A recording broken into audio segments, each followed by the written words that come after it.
Di ba kayong lumusot-lusot at magduyan-duyan sa ilalim ng tubig? Paano ba naman kasi ang playground na kadalasan sa lupa nakatayo, dito nakapwesto sa ilalim ng dagat?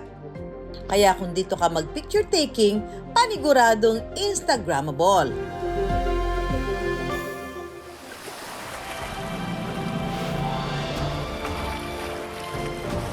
Let's gina sa underwater playground ng Siquijor.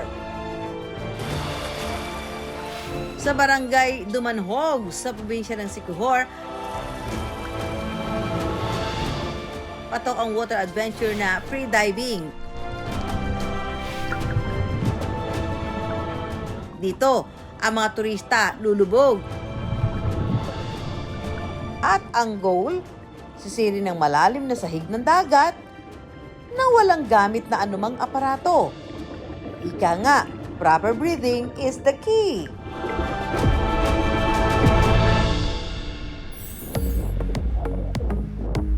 Ito raw ang favorite extreme water adventure ng ka-wonder nating si Shia.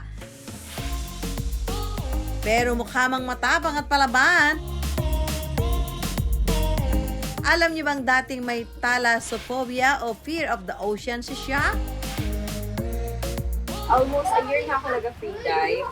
Fear ko kasi yung yung ocean kasi para sa akin napakalalim. But I want to conquer my fear. Pero dahil ang motto niya, YOLO o You Only Live Once, si Shia, inilaban ang takot niya sa tubig. Nag-training para matuto ng tamang paraan sa pag-free diving. At pagkatapos lang ng ilang sessions, achieved. Kaya makakuha niya underwater, winner!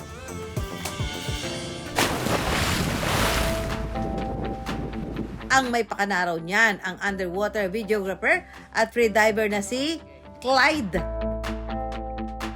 Lokal po ako dito sa probinsya ng Siquijor. 1.5 year na po akong gumagawa ng mga video underwater.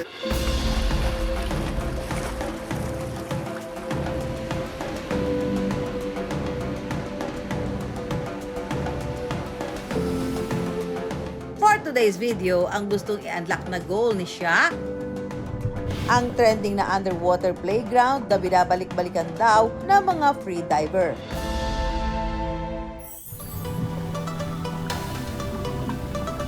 Shia, sumakses kaya sila?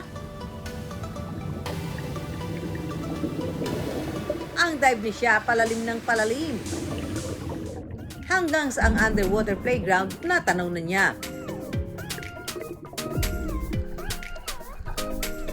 Achieve ang underwater swing. Si Shia, nagpa-swing-swing underwater ala Mermaid Fairy. Patingin naman ang iyong aesthetic shot dyan, Clyde.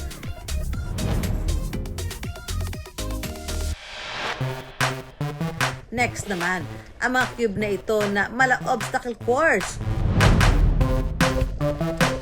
Sumakses din kaya? Slay ang paglusot sa mga cubes. Patingin naman ang shots mo, Clyde.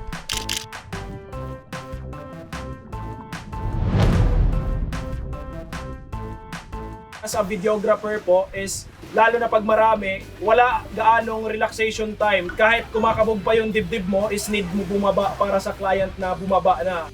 Pero para daw sa kanyang mga customer, laban!